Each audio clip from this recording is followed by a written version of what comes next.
Hello, it's Dr. Lawrence W. Moore here. Welcome to this new series, Making Virtual Instruments and Effects.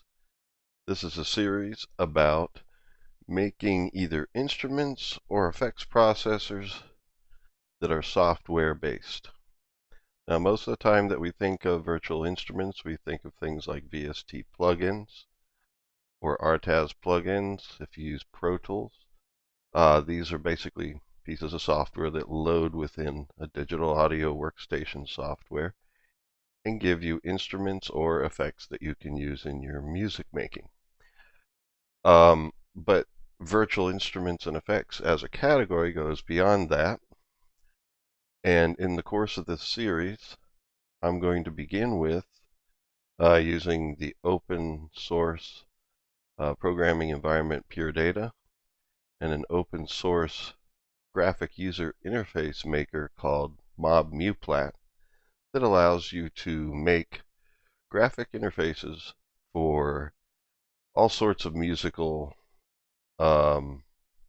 applications that you want to make, including instruments and effects on your mobile device using an iOS or an Android operating system. Basically, Pure Data would run in the background performing all the audio and MIDI functions that you want, and you would see just the graphic user interface that you make with MobMuPlat for controlling it. And really the sky's the limit with MobMuPlat and Pure Data, but we'll be focusing on making instruments and effects in this series. But as you learn how to use both of these softwares, you will learn how you can make much more than just that.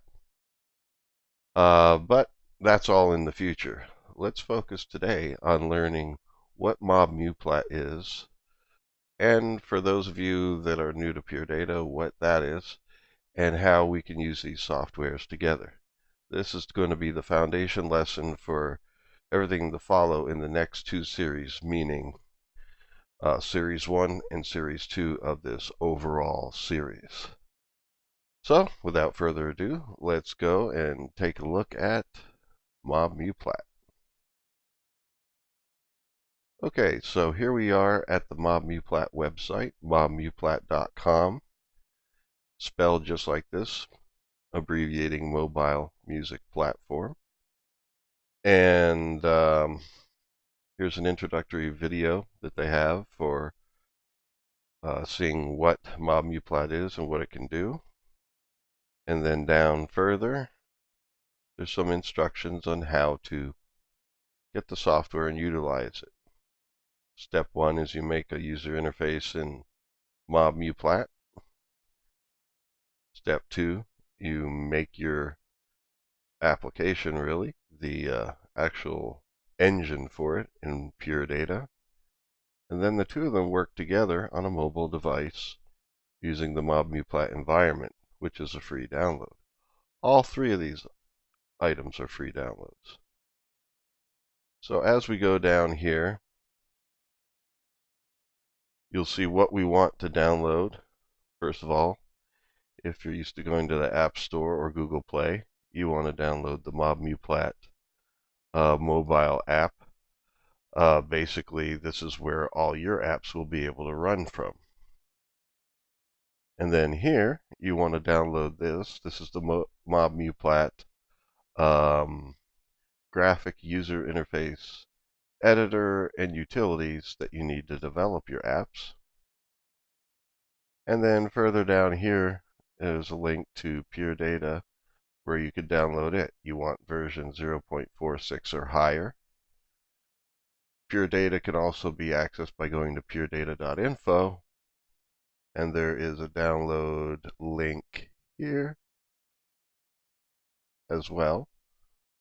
And what you want, I'm sorry, I missed it.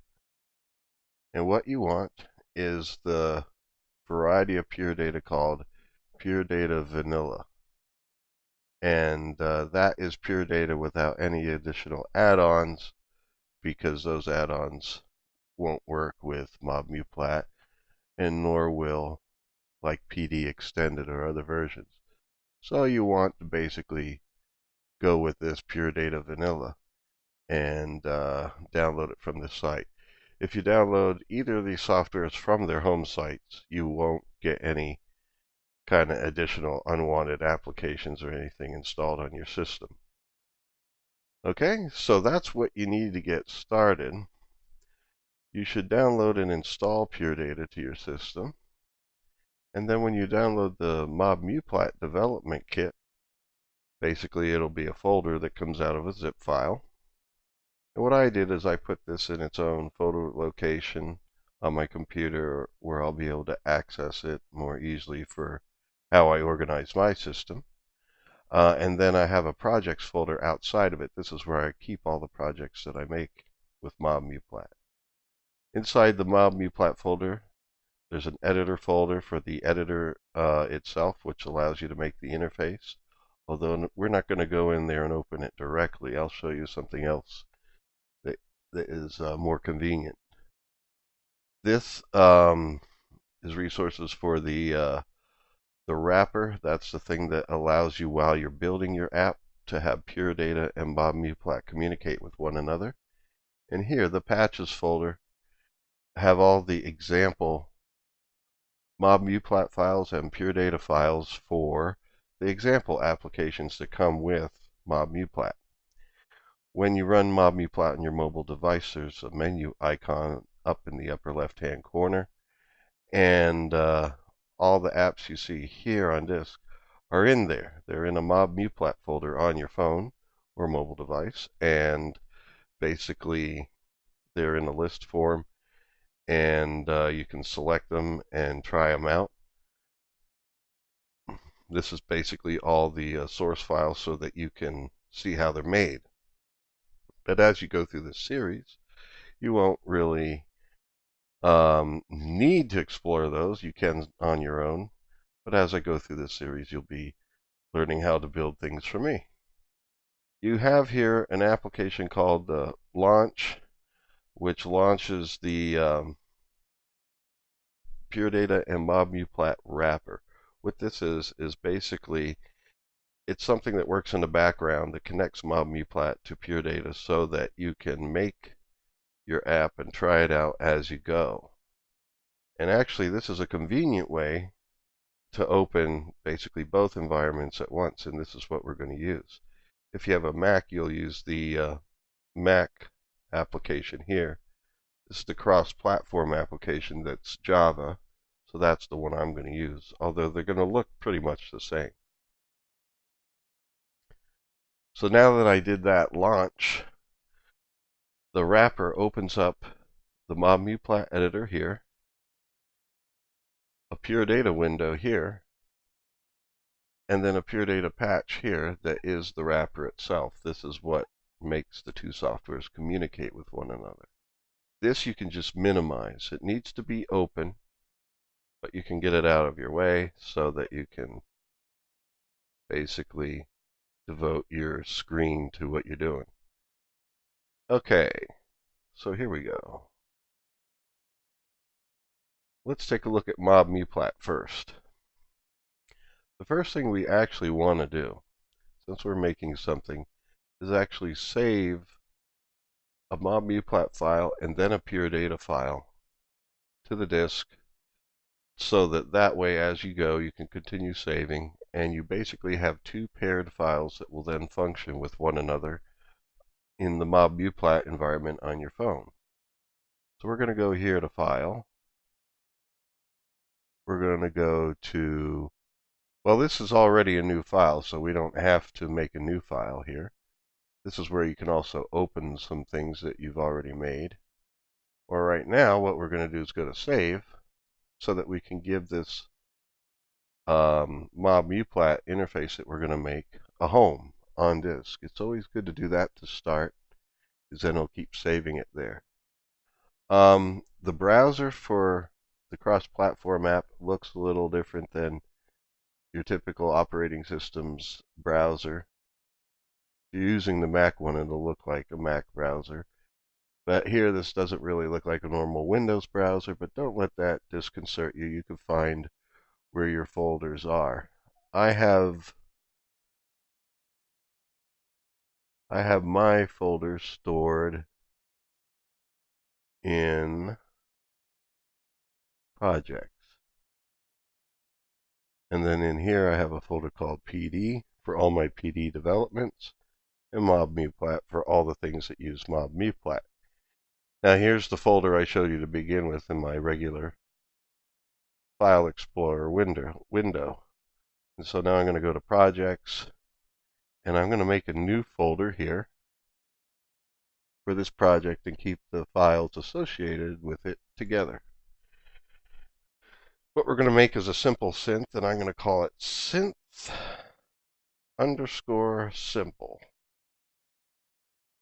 I like to get in the habit of using file names and folder names without words. What we're making here eventually will not be in its own folder. It'll be copied to the phone or your mobile device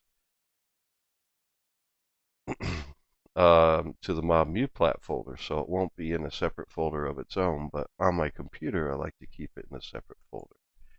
And I'm going to give this the same name, synth_simple. And then I'm going to just type .mmp just to be certain that the MobMuPlat extension is on the file name. You may or may not have to do this. But basically what you want as a result, I'm going to go back here to the same projects folder. Here's my synth_simple folder. And then here's synth_simple.mmp. Says it's an MMP file, so yes, it has accepted that extension of the file name. Now, we need to make a Pure Data patch. So from the Pure Data window, we're going to go to its File menu and go to New. And this is where you can save this. This is where we're going to build our mechanism in Pure Data. I'm going to go to Save As here, or Save. Since it's the first time I'm saving, I could go to Save as well, and it'll ask me to browse. And here, it's already accepting synth_simple as the folder that it wants to start in. So actually, I'm going to type once again the same file name, synth_simple.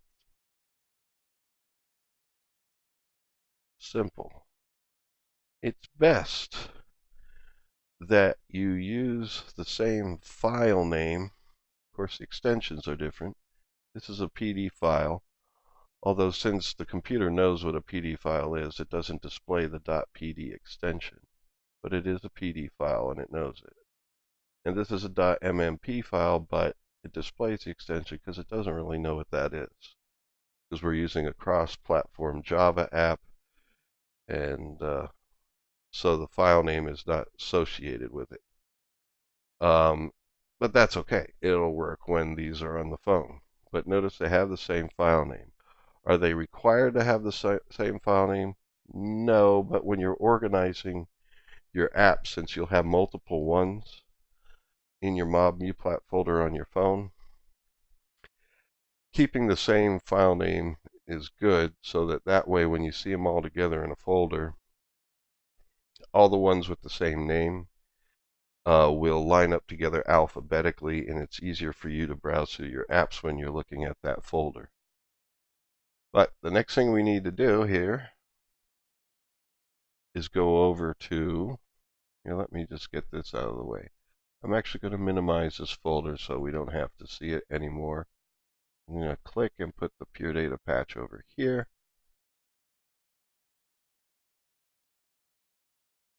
We don't need to see the PD window behind it too often. So now, this is the next thing we're going to do. I'm going to type synth_simple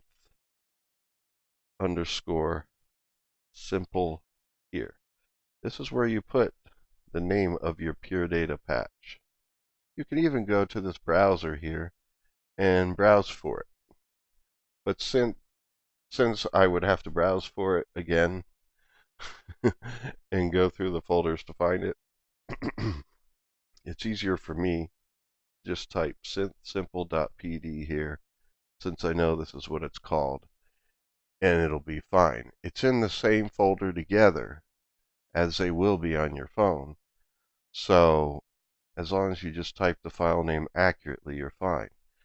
These file names need to have no spaces in them. So like in this case where I really want to have like 2 words in the title, I'm basically using an underscore instead of a space. And then at the same time, it's case sensitive. So here, just to keep things simple, and I usually do this, I use all lowercase. So that way I don't have to worry about what letters I capitalize and which ones I didn't. And then up here, if you go to File and Save, not Save As, that'll browse to allow you to save it to a new file name. Now these two things are connected, but there's nothing in them, so we need to make something first. But you'll see later when we test it out why it's important for them to be connected. Now, this is the MobMuPlat editor, and it has these tabs here as its different pages for editing your user interface. What we're making here is a GUI, graphic user interface, that will be the display that the user interacts with to do whatever the heck your app is going to do. In this case, we're going to make a simple synthesizer just so you see how the MobMuPlat and Pure Data work together. And basically we'll have controls here, and then we'll make a synth in Pure Data and have these controls control it. That way on your phone all you see is this. You won't see the Pure Data stuff at all. It'll just be using it to make the sounds, or to, do whatever your app does. So this first page, this first tab here, it's called Doc. This is describing the whole document. It's not really a document. It's kind of like an app, or an app that at least works within another application's environment, but they call it Doc anyway. But it means these are details that refer to the whole app universally. Up at the top, these are where you can select what size of thing you're making. Tall, wide for both phone and tablet. The main thing is I'm making this for a phone, and it's a good way to start off because usually we all have one, and we're going to put the app there to see how it works. When you get more comfortable with it, then you can maybe make it specifically for like a wide tablet or whatever. But we're going to stick with tall because this will be viewable on just about any Android or iPhone. On the MobMuPlat page, they do say what the requirements are for your operating systems on the phones. Usually, as long as it's something that's like, I think, iPhone 5 and later, or for Android, it shows the operating system or later. If you have a phone that's no more than like maybe 7 or 8 years old, you should be fine, but you can look at that website just to be sure. Okay, so what do we want our background color to be? Oh, I'm sorry, skip this. Portrait or landscape? Do you want the app to lay down like this and you hold your phone sideways to use it, or do you want it to be something where the phone's held upright? We're going to stick with this for now for what we're making. And this is the background color for it. Later you can get into all these things where you have the ability to load in panels and display graphics that you make, pictures that you make to kind of like enhance your designs and everything. But that is more advanced, and we're going to start with the basics now. Now here's a color chart for your colors, and each of these tabs give you another way of defining your colors. Since in these color charts sometimes I'm not sure, like for example, if I want a number of controls that are the same color, sometimes I forget which green or which aqua I've selected. or any other color here, I like to do it by the numbers and then just remember what numbers I'm using. If you go to the RGB tab, this is the simplest way to think of numbers. Right now, the background is gray, and it's kind of like the middle gray in the black to white color spectrum. You have sliders for RGB, red, green, blue. How much of red, green, and blue are in your color?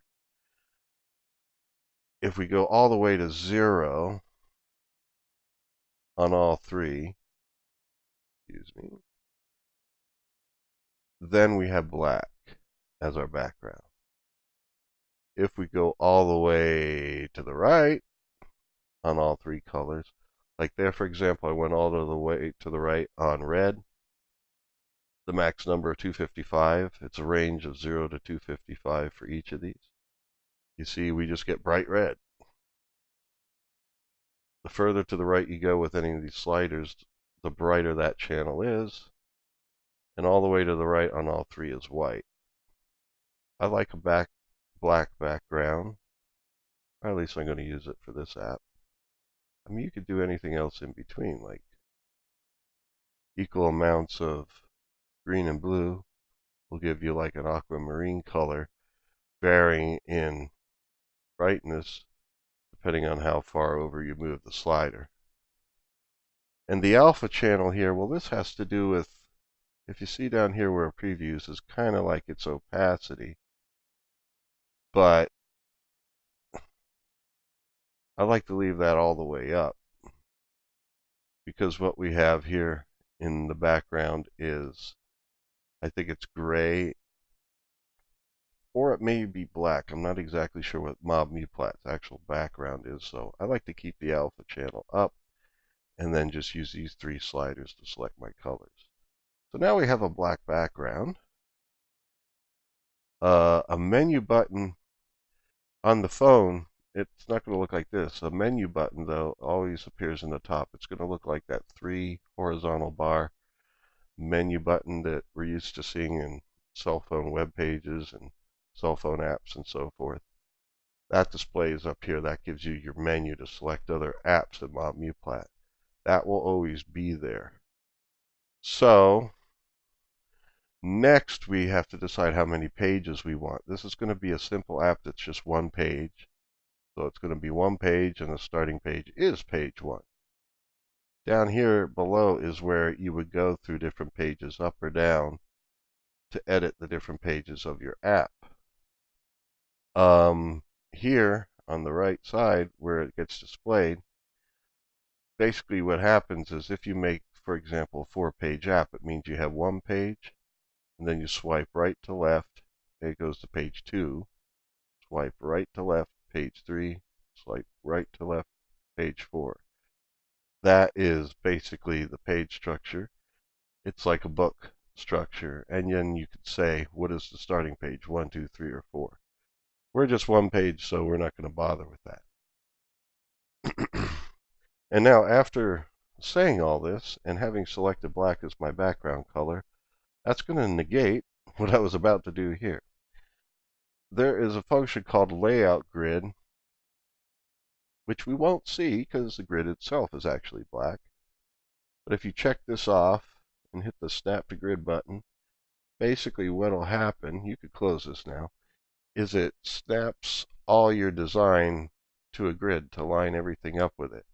We're going to see that in just a moment as soon as we change our background color to something other than black, because we want to see those black lines of the grid. If you want a black background to your app, what you will do is basically design things with a different color background. And then at the end, when everything's lined up and you have everything looking the way you want, except for your background color, then you make your background color black. But while you're designing, it's helpful to see the grid.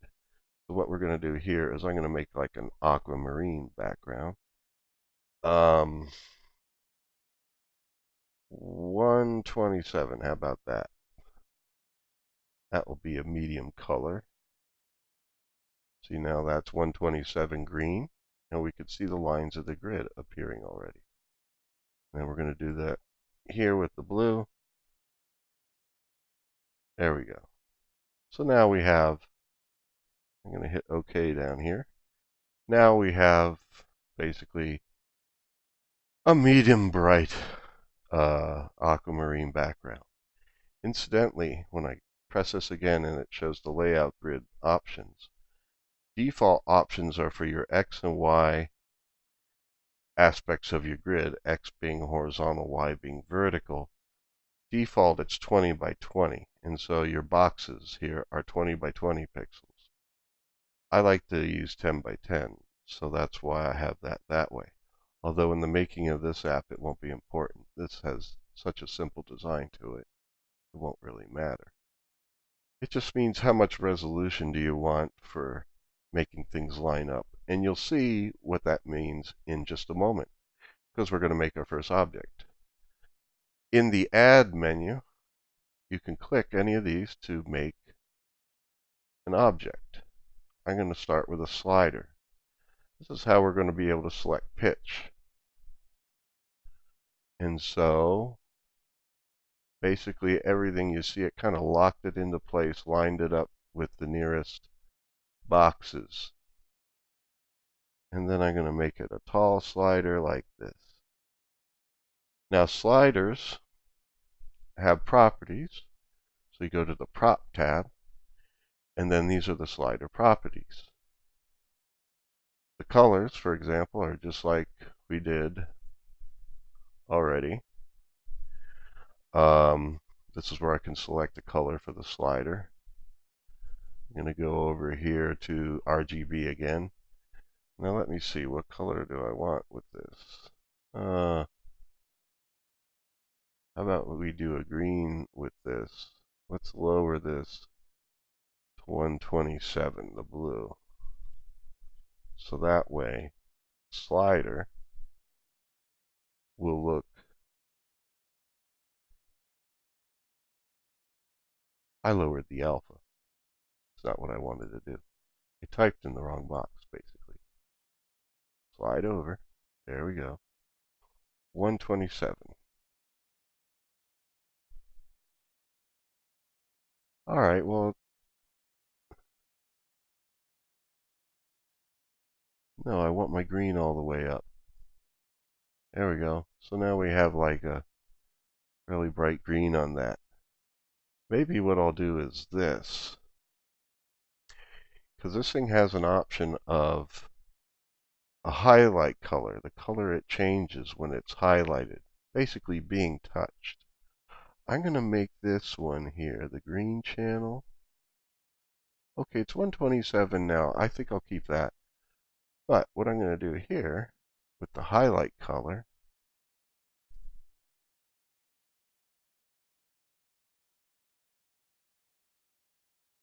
I'm going to make it 255 on blue, right? No, I have blue at 127. Okay.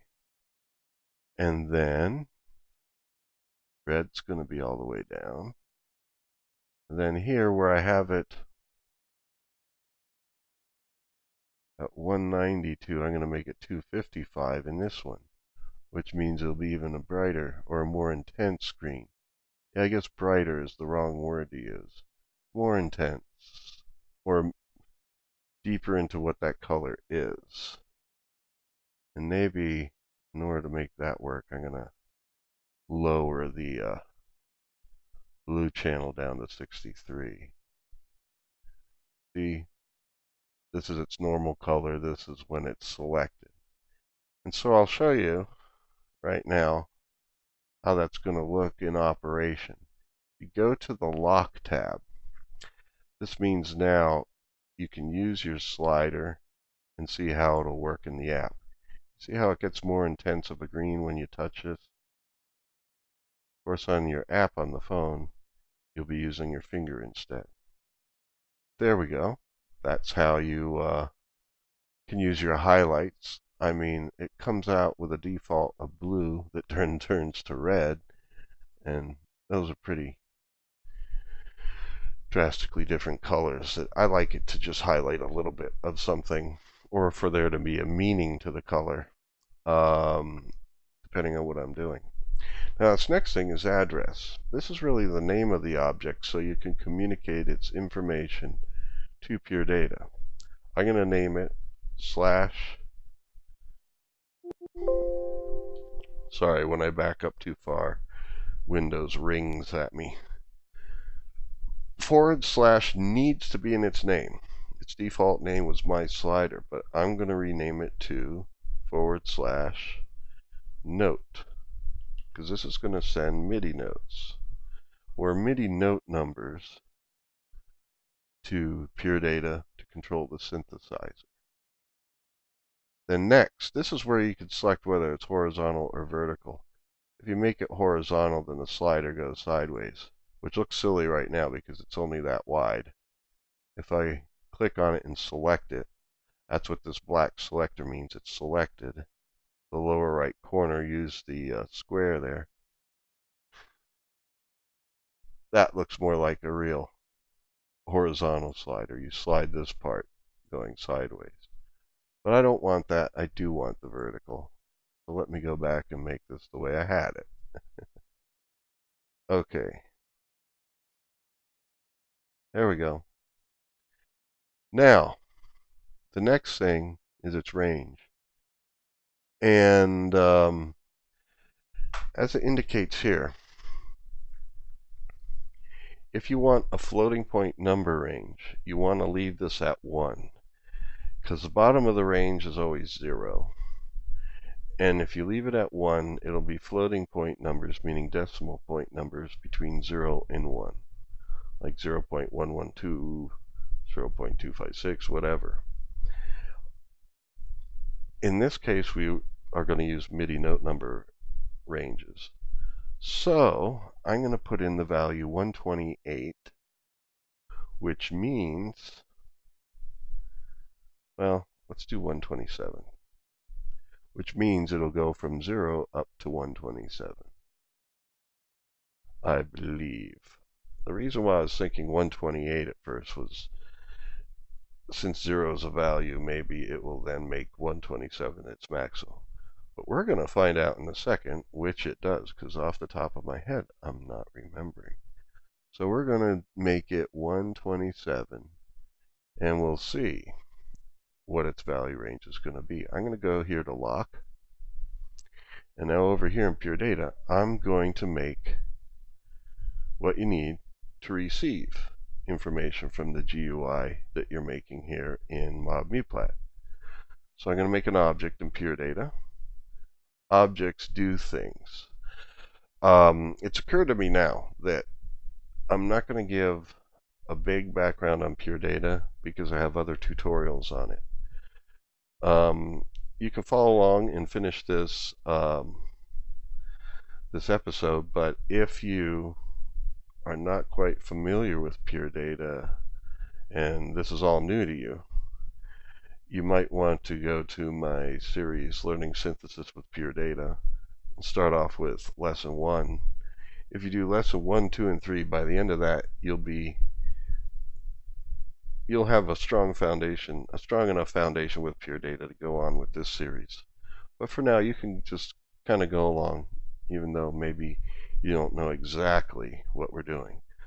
For Control 1 or Command 1 in Mac makes an object. Objects do things based on what they're told. We want to make a receive object, and that's abbreviated with just an R. Or you could type the whole word receive, but I like to use the abbreviation since in this case it accepts one. R space, and then you type lowercase from, and then uppercase G U I. Let me enlarge this so it's easier for you to see in case this looks small on your screen. Here we go. Receive from GUI. And then this receive has an outlet. Basically, receive things from things called sends in Pure Data normally. but we're using this receive to receive from MobMuPlat. And from GUI is the name, spelled just like that and capitalized just like that, is what you need to receive from the GUI in MobMuPlat.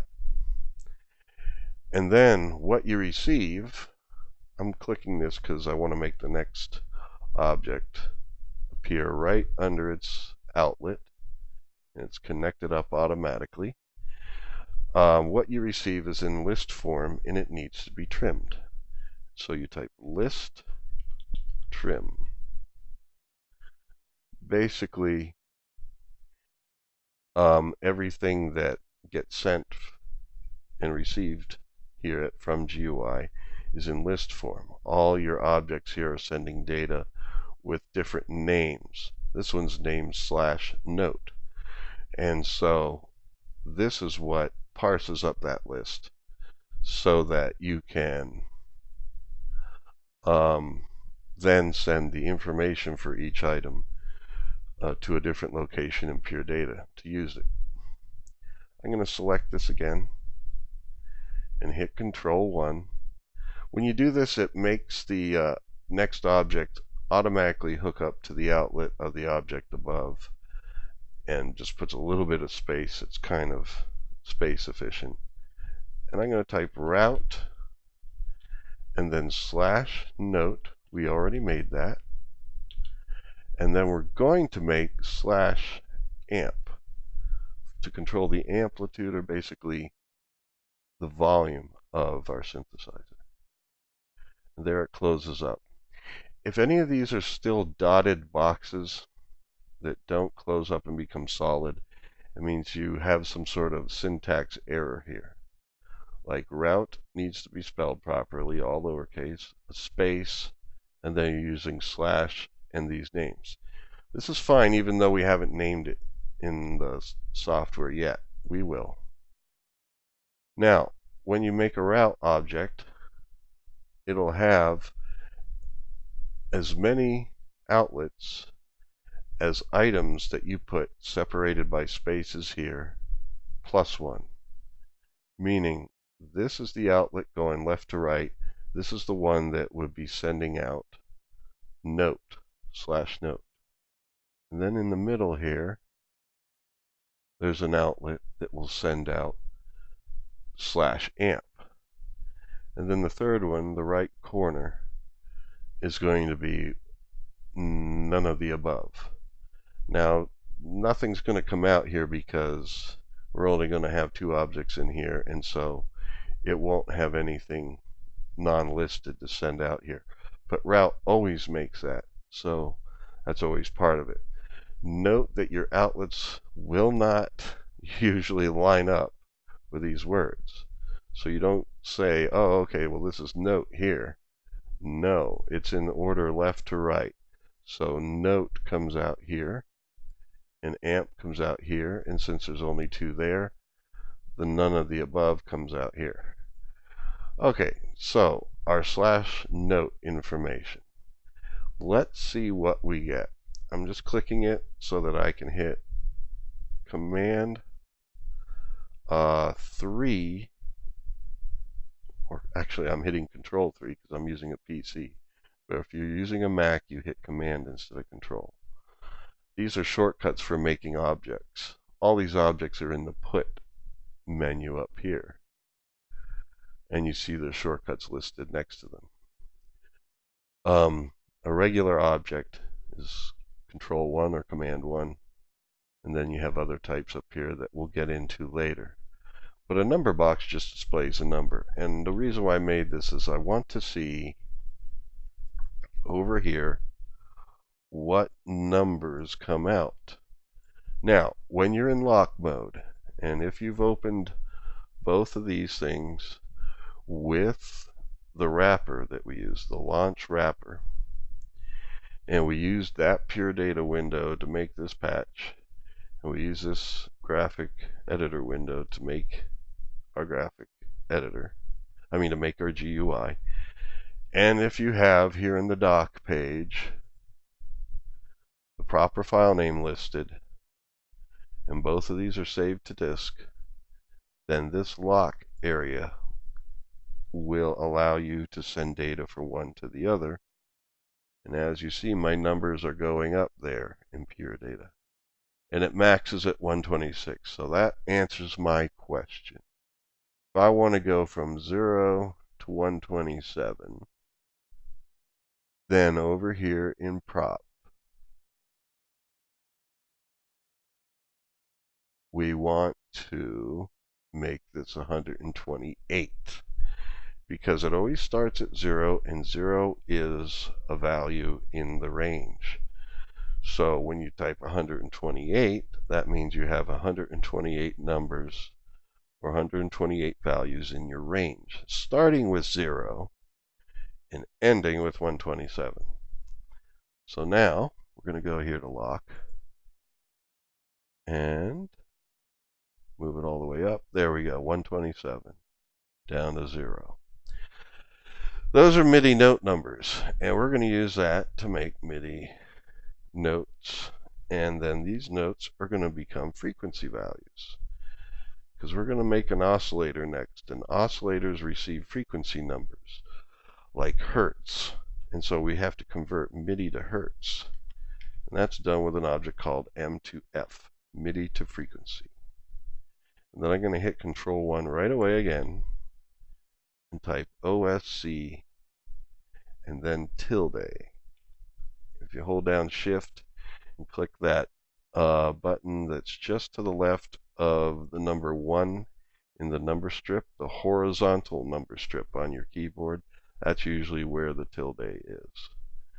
And tildes are required in Pure Data for any objects that carry sound. So oscillator tilde produces sound based on what frequency you send it through its left inlet.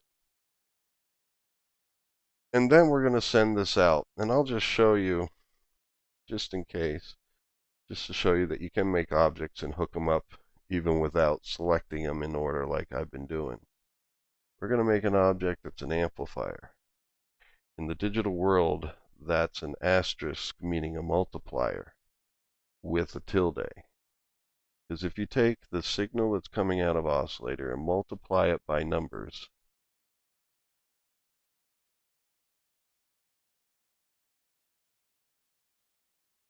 it's basically going to be controlling the volume. Well, technically it's called amplitude, the amplitude of the sound coming out of oscillator. And then this needs to go to a DAC, a DAC, which stands for digital to analog converter, with a tilde. These two inlets represent the left and right outputs of your sound card or your built-in sound device. If you're using an audio interface, same thing. In the media menu in Pure Data is where you set up for different types of audio interfaces. Since in this it's very simple, and on our phone this is just going to come out the speaker on the phone, a regular DAC is what you want, a stereo output. Outputs 1 and 2, left and right. And I hooked it up to both so it just won't come out one side. Although on a phone speaker you won't really hear a big difference because the left and right sides are pretty much bunched up together. Now this middle outlet here is our amplitude that we didn't make yet, but we're going to make it, so I'm going to hook this up here. This is what controls the level of signal coming out of oscillator. So let's make that real quick. We're going to go to the Add tab here in MobMuPlat, and I'm going to select knob. Now you see it's using the color scheme of the previous object that I made. Now I'm making it a knob because it'd be nice for you to see this other object that you can make in MobMuPlat, how it works. I'm going to put it down here. Okay, let's manage its properties.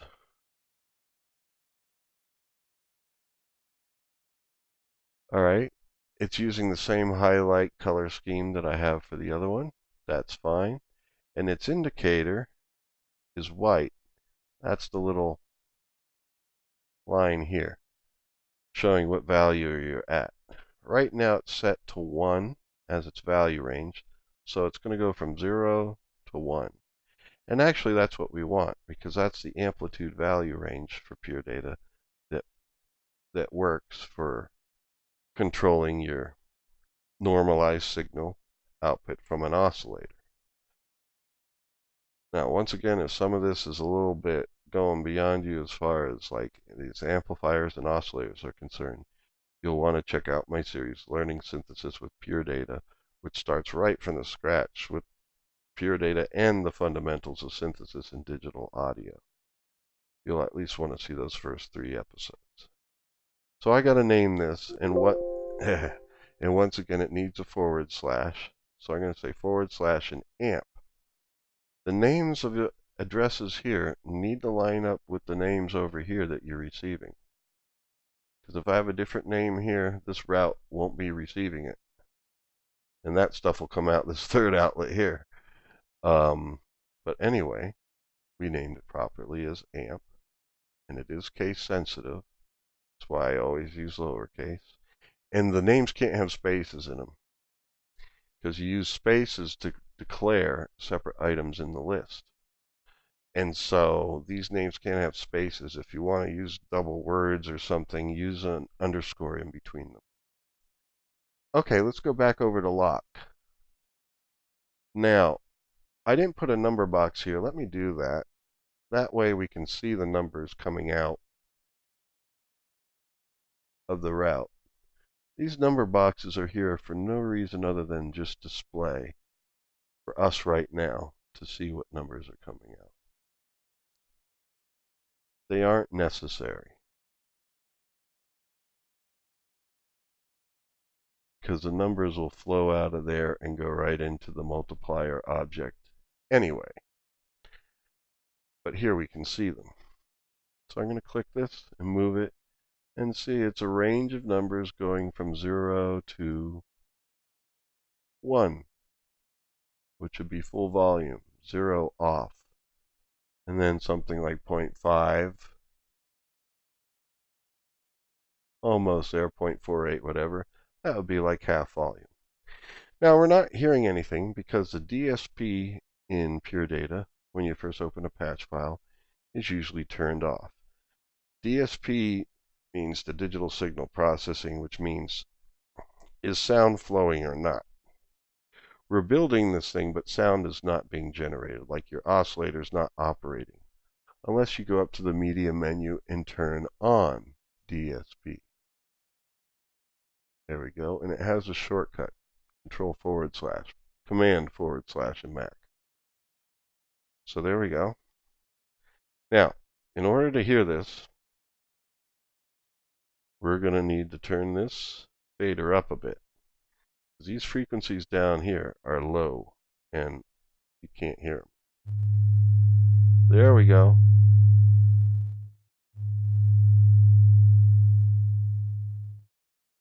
Let's do a little higher frequency.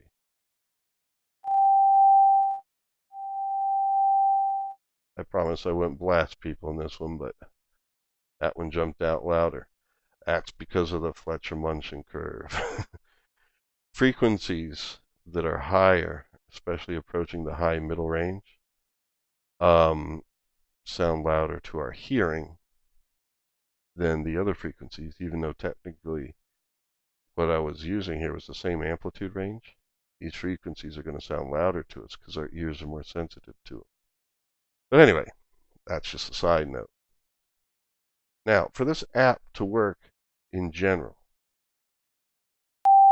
oh shoot, it flipped all the way over there. I just wanted to make sure it was all the way down. Now, for this app to work on the phone, you want to make sure that your DSP is automatically turned on by PD. And we're going to do that by doing this. Hold on. I hit Control 1 to make an object, but I guess I wasn't really in PD. I had to click it. Okay, we're going to make something called a load bang.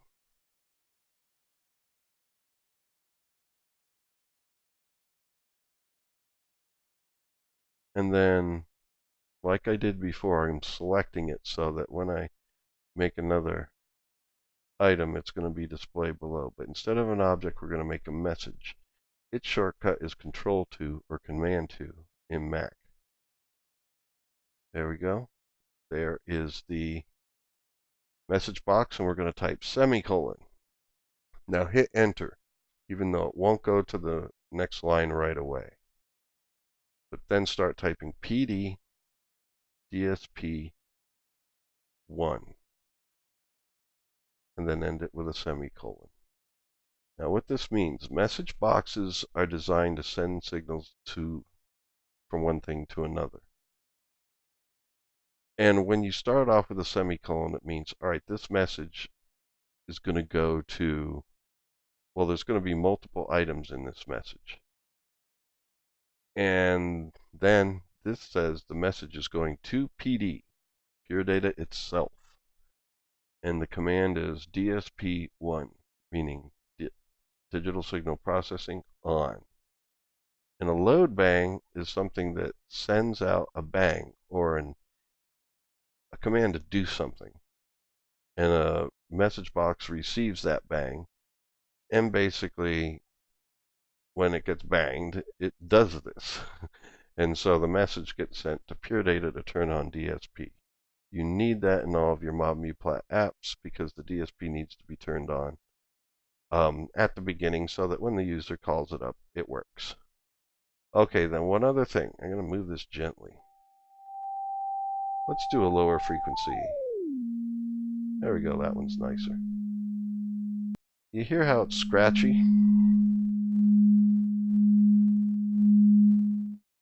What we need to do to keep it from being scratchy like that is to send numbers in streams in which they are moving more gradually, or in a ramp. Think of it as like 0 going up to 1 as like a diagonal line. When you move this, it's jumping up numbers. It's skipping up numbers suddenly. And that creates what's called an artifact, a snapping sound in digital audio. In order to avoid that, you need it to send the numbers in a more consistent, like stream, that are more like a diagonal line if you were to visualize them. And the way you do that is by using the line object. So I'm going to disconnect this patch cable. And I'm going to make a line object. Line plus a tilde at the end, just like oscillator, and just like the multiplier here, because this is sending out audio signal at the audio rate, which you need. It needs to be sending it out at the sampling rate for it to be smooth. But what we're going to tell line is that we want it to send whatever number comes in here in order. It's going to make a line segment. In other words, it's going to put out numbers that are like a line segment in a graph, going from whatever number it most recently received to the next number in order and at the sampling rate. So it sends a stream of numbers that are kind of like a diagonal line up or down, moving from one amplitude to another. And it smooths out our change in amplitude. And the way we could send that is by making a double message using an object called pack space. We're going to say F, which stands for floating point number. That means part of this message is going to be a floating point number, and that number is going to be the one we receive through its inlet. And it's going to be sent with, it's going to be this number, 50, which means 50 milliseconds. That's a safe number of milliseconds to create the line segment. It'll sound instantaneous to us. 50 milliseconds is like 5% of a second. And so that's a short amount of time. But in audio, it's long enough to keep us from having snaps. Now I've hooked up the left inlet of the number box to pack. That means since it's coming through its left inlet and not its right, what it's going to receive, it's going to replace this float. And F just holds a placeholder saying, all right, a number, a floating point number will come in here. And floating point numbers are like numbers with decimal points and any number of digits afterwards, which is what you're getting from a range of 0 to 1. So that number range is going to come in here, and it's going to be sent with 50, and line is expecting two numbers. It's expecting a number that it's going to go to, and then a time in milliseconds as to how long it'll take to get there. And it'll send a stream of numbers over that amount of time going to the next number, like a diagonal line up or down. I'm hitting Control S to save this. You should be doing that every so often along the way. So now let's go over here and try it.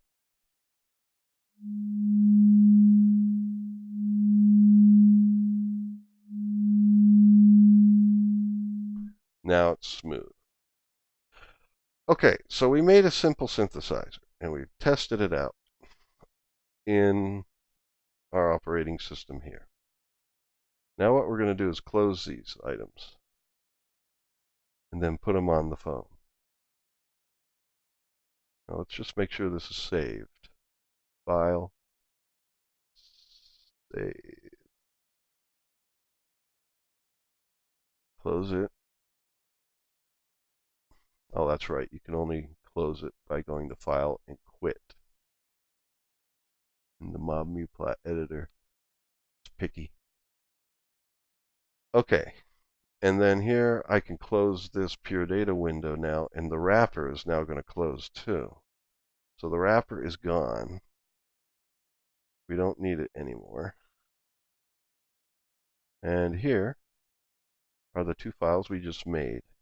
Now I'm going to copy them to my phone this way. These need to go to your phone and be put in a folder called MobMuPlat. In that folder already are going to be a bunch of example, what they call patches, like Pure Data patches, plus the MobMuPlat interfaces for all the example apps that MobMuPlat comes with. And then this will be added to the list once these two files are in that folder. And so it's got to be in that folder on your phone or else it won't be able to use them. Since sometimes, depending, I know in Android it's easy to browse the phone, but sometimes on iPhone it's not easy to browse the phone. One way that's easy to browse your phone, now I have an Android, but I'm just doing this for the people that have iPhones or don't know how to browse a phone that easily. I'm going to use my OneDrive. You can do this with Google Drive too. I went to my OneDrive and I'm selecting a folder that I made there for just this purpose called To Cell Phone. And I'm going to put these files there. I've just copied them and now I'm going to paste them.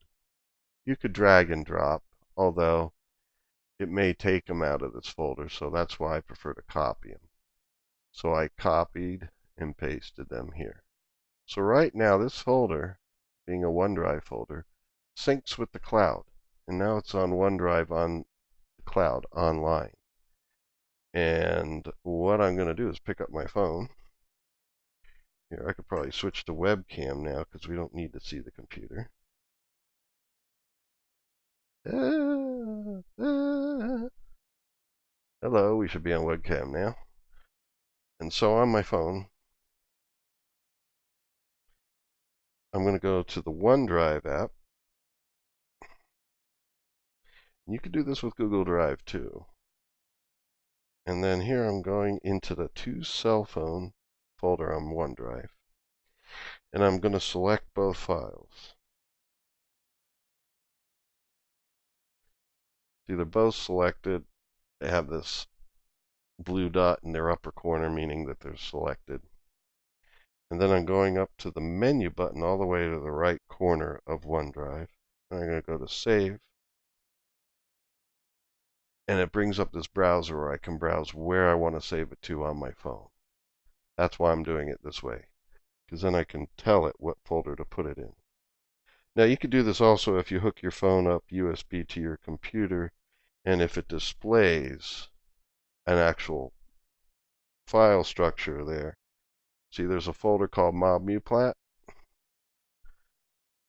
I'm going into that, and I'm going to hit the save button in the upper right corner, and it'll save these two files there.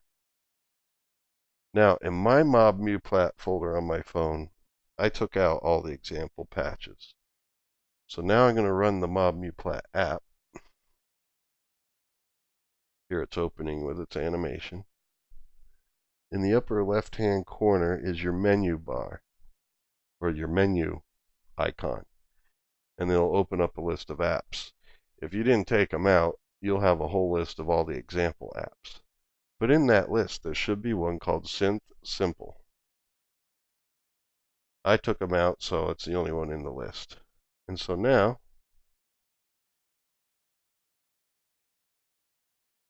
I hear it. I have to hold it up to this mic. There we go. It works. So we now have our app on the phone, and we'll be making more complex ones in the future. But there you see, you can make a graphic user interface for Pure Data applications that you make, put them on your phone, and all you see is a user interface. And there's plenty of objects there that we're going to learn how to use to make more involved cell phone apps that are virtual instruments or effects. So anyway, I hope to see you again next time. If you found this video useful, please click the like button. Consider subscribing to the channel to get more content like this. And if you have questions, pop them in the comment section, or if you'd like to say thank you, you're welcome. Also drop that in too. All right. Take care. See you next time.